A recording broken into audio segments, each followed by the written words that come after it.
The swarm arrived on the morning of the third day. It came out of the darkness like a cloud of black dust that blotted out the stars.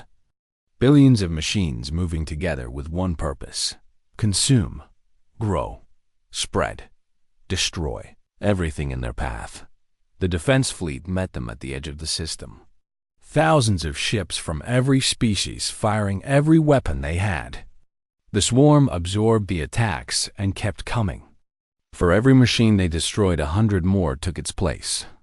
The fleet fell back toward Nexus Station, fighting every step of the way. Inside the station, alarms echoed through every corridor.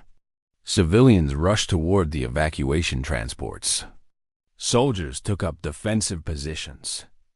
Everyone knew this might be the end. Lily stood in the beacon room with the pillow glowing bright beside her. Her father was there and Captain Hollis and Elder Cyrix, engineers from a dozen species, had built a device according to the schematics the beacon had revealed. It looked like a crown made of crystal and metal, with wires leading to the pillar itself. Dr. Carter held his daughter tight. His eyes were red and his voice was shaking. He told her she did not have to do this. They could find another way. There was always another way. Lily hugged him back. She told him that she loved him. She told him that Mom would be proud of both of them. She told him that she was not afraid. It was not entirely true. She was terrified. But she was also determined. The swarm had to be stopped. No one else could do it. And she would rather die trying than live knowing she had done nothing. Adult volunteers had tried to use the device before. Soldiers and scientists as officials from every species had put on the crown and tried to connect with the beacon. None of them could produce enough emotional energy. Their feelings were too controlled, too quiet. The beacon barely responded to them at all. Only Lily could do this. Only a human child with a heart full of uncontrolled emotion could power the weapon. The architects had known this millions of years ago. They had designed everything around this moment. Captain Hollis placed her hand on Lily's shoulder. She said that whatever happened today would change the galaxy forever. The aliens had spent decades looking down on humanity. They had called humans primitive and emotional and weak. But today, those same qualities would save everyone. Elder Cyrix bowed low before Lily. He said that the architects had chosen well.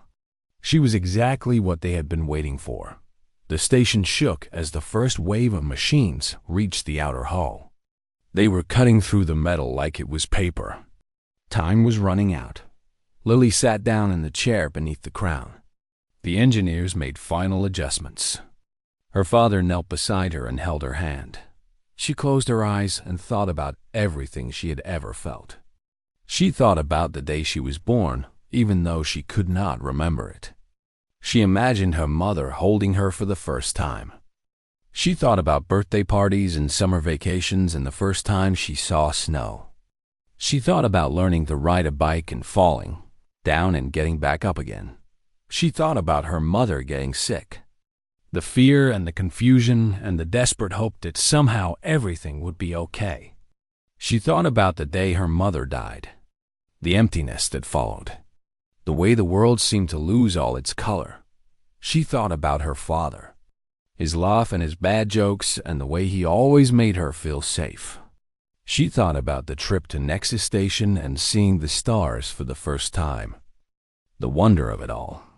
The feeling that anything was possible. She let it all flow through her. Every happy memory and every sad one. Every moment of joy and every moment of pain. She did not try to control it or shape it. She just let herself feel. The beacon responded. The light grew brighter and brighter until it filled the entire room. The crown on her head began to hum. Energy flowed through her body like electricity made of pure emotion. It hurt, but not in a physical way. It hurt the way losing someone you love hurts. The way being afraid hurts. The way hoping for something you cannot have hurts. She screamed, and the sound was not just sound. It was feeling given voice. Every species in the galaxy heard it. Not with their ears, but with something deeper. A wave of golden light exploded outward from Nexus Station. It swept across space faster than anything should be able to move. It passed through the defense fleet, and the soldiers felt tears streaming down their faces without knowing why. It reached the swarm, and the machines began to fail. One by one, and then by thousands, and then by millions, the machines stopped. Their empty hunger met something it could not consume, something it could not understand. Pure emotion, raw feeling. The thing they lacked and could never have. The swarm fell silent. Billions of machines drifting dead in space. The wave continued outward, reaching the edge of the galaxy and beyond. Wherever it went, the machines stopped.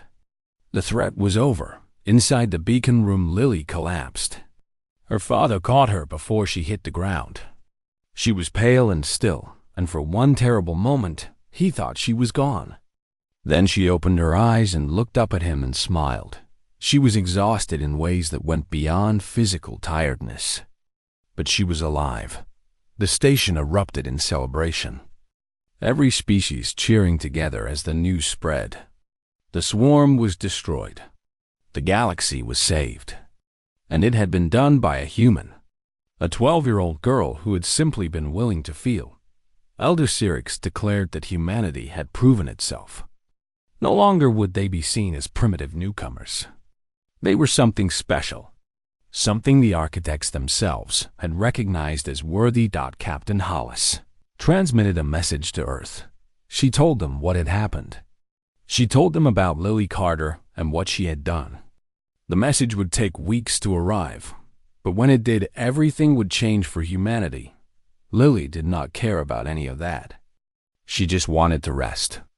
Her father carried her to her room and laid her down on the bed. She was asleep before her head touched the pillow. The beacon went dark. Its purpose fulfilled after millions of years of waiting. Perhaps it would wake again someday if it was needed. But for now, it rested just like the girl who had given it life. The galaxy called her the Heart of Wonder, the child who saved everyone, the proof that humanity belonged among the stars. Lily just called herself tired. But when she finally woke up, she was smiling. She had felt everything, and she had survived. And she knew that wherever her mother was, she was proud. The days that followed were filled with chaos and fear. Ships arrived at Nexus Station from every corner of the galaxy. Warships and transports and evacuation vessels all crowded together in the space around the Great Wheel. The docking bays were overwhelmed. Refugees from the destroyed colonies filled the corridors with their grief and their terror. Lily watched from the observation deck as another fleet of ships arrived. Her father stood beside her with his hand on her shoulder. Neither of them spoke. There was nothing to say. The swarm had destroyed 7 colonies now. Billions of lives lost. Entire worlds reduced to dust and consumed by the endless machines. The defense fleet had engaged the enemy twice, and both times they had been forced to retreat. Their weapons could slow the swarm, but nothing could stop it. Commander Threnvos had finally accepted that Elder Cyrix was right. The prophecy was real. The swarm was real. And the only hope they had was a 12-year-old, human girl and an ancient pillar of crystal. The beacon continued to project images. New schematics appeared showing weapon designs that no one had ever seen before. The engineers from a dozen species worked day and night trying to build them. But the designs were incomplete. Key components were missing. Energy sources were undefined. It was like trying to assemble a puzzle with half the pieces missing. Lily spent every waking moment with the beacon. She pressed her hands against its surface and focused her feelings and tried to understand what it wanted her to know. Sometimes the images became clearer. Sometimes they faded away. She could feel the beacon responding to her emotions, but she could not control it. It was like trying to have a conversation with someone who spoke a different language. Elder Cyrix helped her when he could. He taught her to focus her thoughts and to let her feelings flow freely instead of trying to control them. He told her that most species learned to hide their emotions as they grew older. Children were more open because they had not yet learned to build walls around their hearts. Lily thought about her mother. She had died when Lily was 9. Cancer. The doctors had tried everything, but nothing had worked. Lily remembered sitting beside her bed in the hospital and holding her hand and crying. She remembered the feeling of losing someone she loved. The pain had been so big that it felt like the whole world was ending. She had built walls after that. Not on purpose. They just appeared. It hurt too much to feel everything, so she had learned to feel less. But now those walls were getting in the way. One evening, Captain Hollis came to visit with a new report. The swarm had changed direction. It was no longer spreading outward. It was coming straight for Nexus Station, like it knew something important was here. Dr. Carter demanded to know how that was possible. The swarm was supposed to be mindless, just machines following simple programming. How could it know about the beacon? Elder Cyric said that perhaps the architects had built the swarm themselves long ago. A weapon that turned against its creators. It would explain why they knew so much about it and why they had dedicated so much effort to stopping it. The swarm might be drawn to the beacon the same way Lily was. Two pieces of the same ancient puzzle finally coming together. Political factions began to argue about what should be done. Some species wanted to destroy the beacon and hoped that the swarm would lose interest. Others wanted to take Lily to their homeworlds and study her in safety. The Kovani Military Council demanded that she be placed under their protection. The Moldari government insisted that the beacon belonged to everyone. Captain Hollis stood firm against all of them. She said that Lily was a human citizen and no one had the right to take her anywhere without her consent. Dr. Carter stood beside her and refused to let anyone near his daughter. Lily felt the weight of it all pressing down on her. Everyone was looking at her like she was supposed to have answers. But she was just a kid. She did not know how to save the galaxy. She did not know how to make the beacon work properly. She did not know anything. She went back to the beacon room alone that night. The pillar glowed softly in the darkness. She sat down in front of it and cried. She cried for her mother and for her father and for all the people who had died and all the people who might die if she failed. She cried until there was nothing left inside her, and then something happened. The beacon responded to her tears. The light grew brighter than it had ever been before. Images flooded the room, not just above the pillar, but all around her. She saw the final schematic, the weapon that could stop the swarm once and for all. It was not a ship or a cannon or a bomb. It was something else entirely. The weapon needed a living heart. Someone had to connect themselves to the beacon and pour all of their emotions into it. Their joy and their sadness and their fear and their hope. Everything they had ever felt. The beacon would amplify those feelings and send them out in a wave that would shut down every machine in the swarm. But the person who did it would have to feel everything at once. Every emotion they had ever experienced compressed into a single moment. The architects had not known if anyone could survive that. Lily understood now. The beacon had not just been waiting for someone who could feel. It had been waiting for someone willing to feel. Someone who would open their heart, completely no matter the cost. She thought about her mother smiling at her from a hospital bed. She thought about her father holding her hand on the shuttle. She thought about the refugees in the corridors and the soldiers in the fleet. And everyone counting on her. She wiped her eyes and stood up. She knew what she had to do.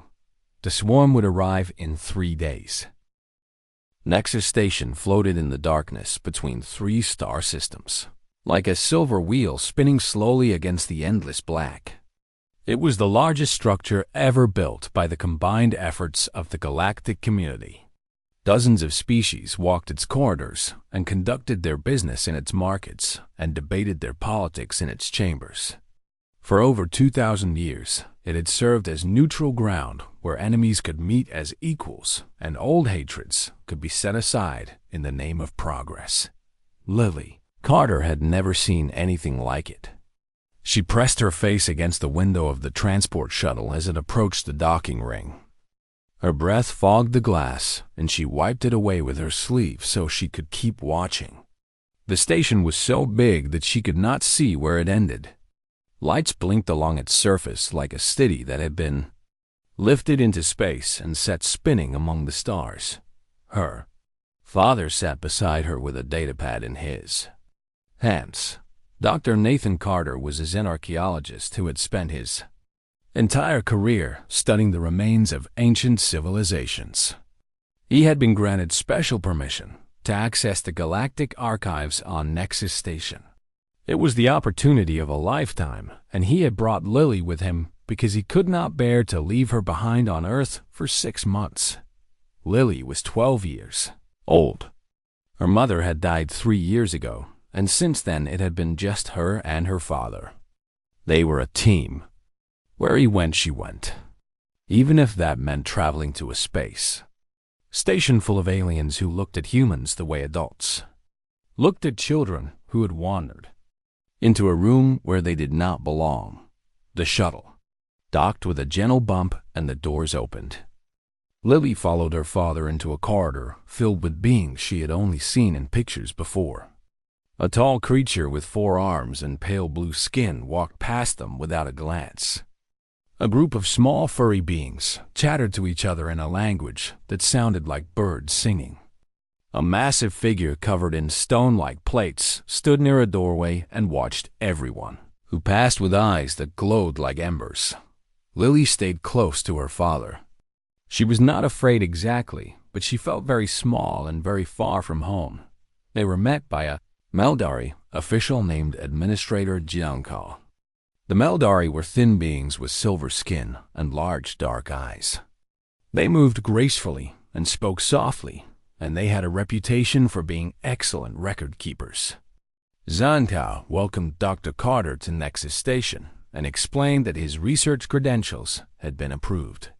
He would have access to the lower levels of the archives where artifacts from the precursor races were stored. Lily did not understand most of what the adults were talking about. She heard words like architects and dormant relics and classification protocols. It all sounded very boring. She looked around the corridor and watched the aliens going about their business and wondered what it would be like to live here among the stars. The archives were located deep within the station. Lily and her father took a lift that descended for what felt like forever. When the doors opened, they stepped into a vast chamber filled with rows and rows of sealed containers. Each container held something old and strange and valuable. The air was cool and dry, and there was a hum of machinery, keeping everything preserved. Dr. Carter was given a workspace, and he immediately began pulling up records on his datapad. Lily sat beside him for a while, but there was nothing for her to do. Her father was lost in his research, and she was bored. She asked if she could look around. Her father barely looked up from his work. He told her to stay in the archives and not to touch anything and to come back in an hour. Lily promised, and then she wandered off into the rows of containers. The archives were like a museum that went on forever. Lily walked past containers, holding strange machines and ancient weapons and pieces of art from civilizations that had died before humans had learned to make fire. She read the labels when she could understand them, but most were in alien languages. She walked for a long time. The rows seemed to go on without end. She turned left and then right, and then left again until she was not sure how to get back to her father. She was about to turn around when she saw something different ahead. There was a doorway at the end of the row. It was larger than the other doorways, and it was marked with symbols that looked very old. Lily walked toward it and stepped through into a circular chamber. The chamber was empty, except for one thing. In the center stood a pillar made of dark crystal. It was twice as tall as Lily, and it seemed to absorb the light around it. There were no labels or containers here. Just the pillar standing alone in the middle of the room like it was waiting for something. Lily noticed that she was not alone. Several alien scholars stood at the edges of the chamber with datapads and scanning equipment. A Corvani with 4 arms was dictating notes to a recording device. None of them paid any attention to her. She was just a human child, and humans were considered primitive by most galactic standards. They had only been part of the galactic community for 50 years. That was nothing compared to species who had been traveling between stars for thousands of years. Lily walked toward the pillar. She did not know why. It just seemed like the right thing to do. The crystal was beautiful in a strange way. It was so dark that it almost looked like a hole in the world. She reached out her hand and touched it. The chamber exploded with golden light. Lily stumbled backward as the pillar began to glow. Patterns of light raced across its surface like rivers of fire. The alien scholars shouted in alarm and dropped their equipment. Alarms began to sound throughout the archives. The Corvani scholar named Vex Thal rushed toward the pillar and stared at it with wide eyes. He had studied this relic for 30 years. It was called the Architect's Beacon, and it had been dormant since it was discovered over 3,000 years ago. Every species had tried to activate it. Every scientist had scanned it and tested it and tried to communicate with it. Nothing had ever worked. It was classified as permanently inactive. And now a human child had woken it with a single touch. Security forces arrived within minutes. The chamber was sealed. Lily was pulled away from the pillar and questioned by officials who spoke too fast and used words she did not understand. Her father came running and pushed through the crowd to reach her. He held her tight and demanded to know what was happening. Administrator Zanko looked at the glowing pillar, and then, Lily, there was something in the Maldari's dark eyes that might have been wonder or might have been fear. The Architect's Beacon was awake, and it had chosen a human girl to wake it. No one knew what that meant, but everyone knew that nothing would be the same again. Lily was moved to a secured research wing along with the beacon. The pillar was placed in a large room with observation windows on all sides. Scientists from every species took turns watching it and recording its behavior. Lily was given a small room nearby with a bed and a desk, and a window that looked out at nothing but metal walls. Her father stayed with her. He refused to leave even when the officials told him he was not needed. Captain Hollis visited every day and brought news from the outside.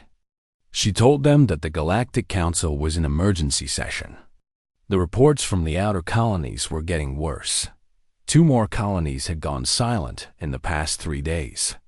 Scout ships sent to investigate had not returned. Something was out there, and it was moving toward the heart of civilized space. Lily spent most of her time in the room with the beacon.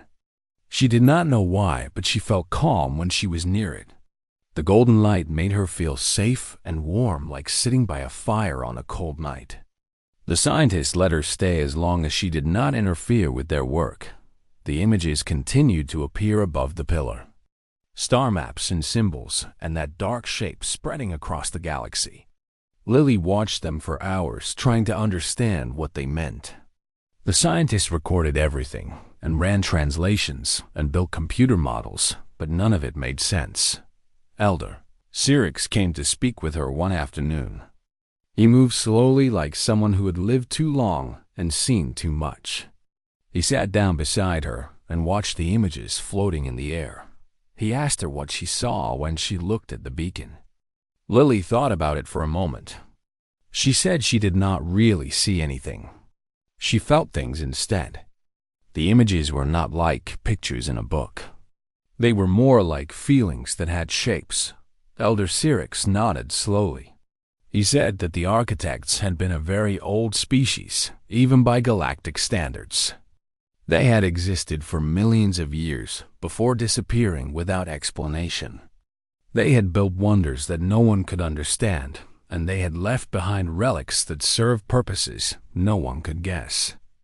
The beacon was one of those relics. For thousands of years, scholars had tried to activate it using technology. They had bombarded it with energy and scanned it with sensors and tried to interface with it using computers. Nothing had worked because they were approaching it the wrong way. The beacon was not a machine. It was something else. Something that responded to feelings rather than signals. He asked Lily to try something. He asked her to touch the pillar and focus on a question. Not a question in words, but a question in feelings. Like asking what something was by wondering about it. Lily stood up and walked to the pillar. She placed her hand on the cool crystal surface and closed her eyes. She thought about the dark shape in the images. She thought about how it made her feel. Scared, worried, confused. She wondered what it was and where it came from, and why it was coming. The light flared brighter. New images appeared. Lily opened her eyes and saw something she did not understand at first. Machines. Millions and millions of tiny machines swarming through space like insects. They were eating, consuming stars and planets and everything they touched, growing larger and stronger with each thing they devoured. The images shifted. She saw the architects fighting back. Great ships firing weapons of light. Worlds being evacuated. Battles that lasted for centuries. The architects had won, but at a terrible cost. They had driven the swarm back into the void between galaxies, and they had built barriers to keep it there. But they had known the barriers would not last forever. So they had built the beacon. A warning system and a weapon all in one.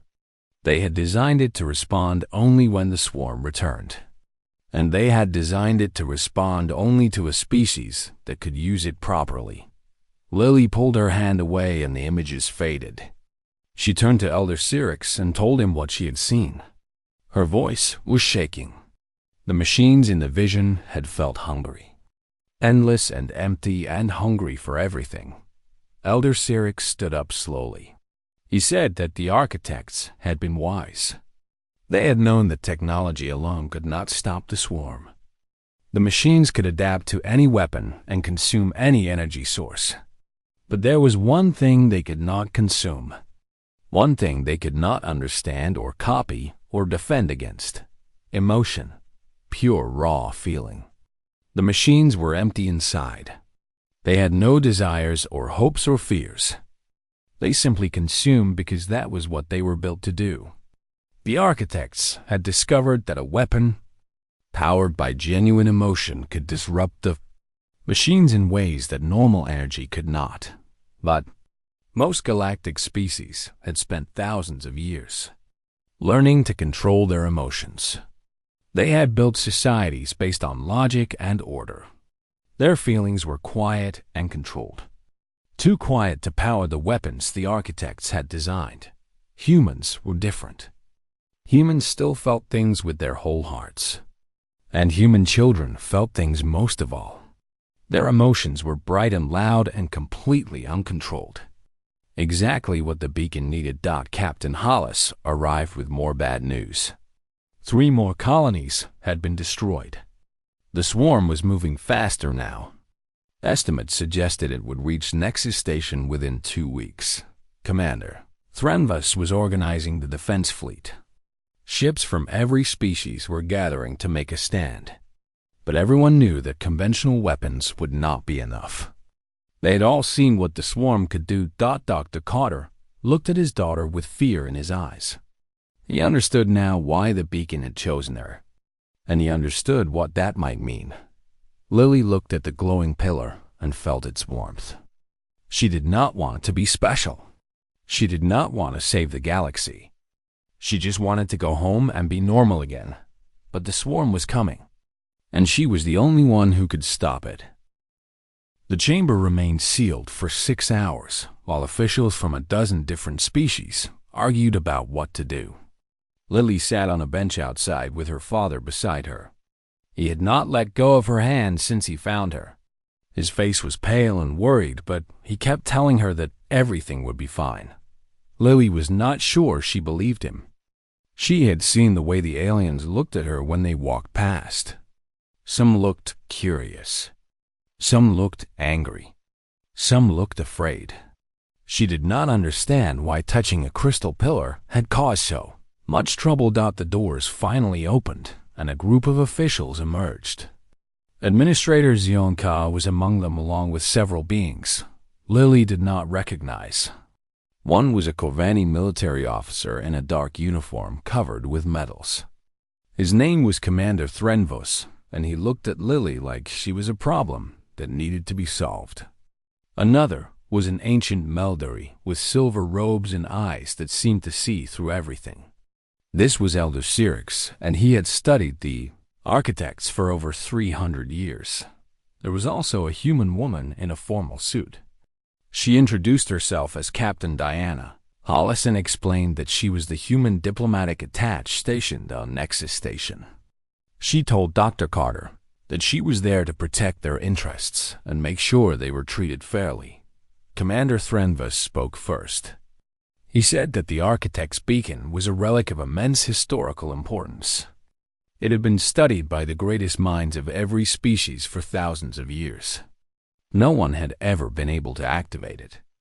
The fact that a human child had succeeded where everyone else had failed was deeply concerning. Dr. Carter stood up and said that his daughter had done nothing wrong. She had simply touched the pillar out of curiosity. Whatever happened was not her fault. Elder Cyrix raised a thin hand and everyone fell silent. He spoke in a voice that was soft but carried across the corridor like a whisper in an empty room.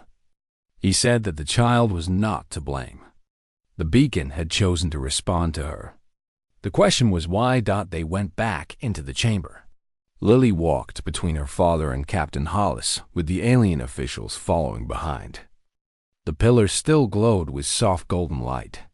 It was beautiful and strange, and Lily could not look away from it. Elder Cyrix asked her to approach the pillar. Lily looked at her father, and he nodded slowly. She walked forward until she was standing right in front of the crystal. The light seemed to pulse gently like a heartbeat. Then Elder Cyrix asked her to step away. Lily walked backward toward the edge of the chamber. As she moved, the light began to fade. By the time she reached the wall, the pillar was almost dark again. Just a faint glow remained deep within the crystal. She was told to approach again. She did, and the light returned. Brighter this time. The patterns on the surface moved faster, like they were excited to see her. Commander Threnvos made a sound of frustration. He said this was impossible. The beacon had never responded to biological contact before. Every species had tried. Kovani and Meldari and Veth and Talosi and dozens of others. Nothing had ever worked. Elder Cyrix said that perhaps they had been asking the wrong question.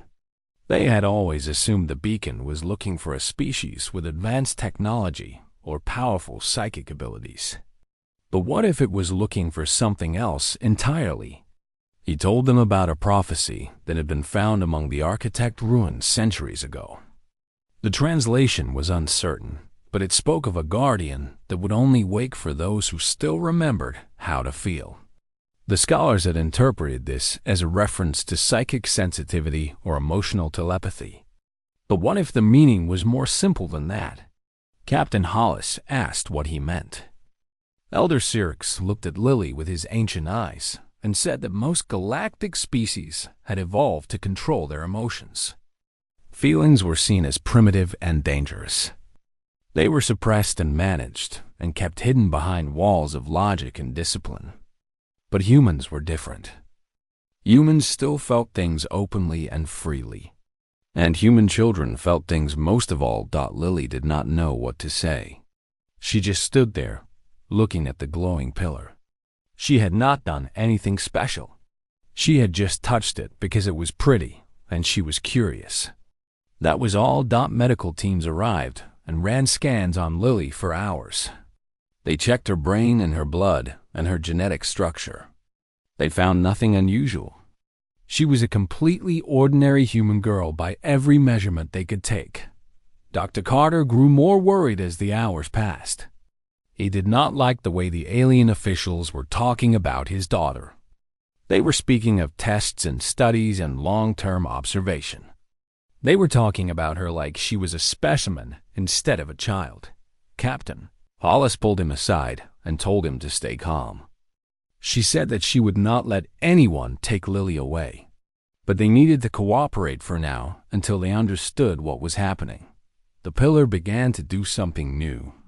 Images started to appear in the air above it.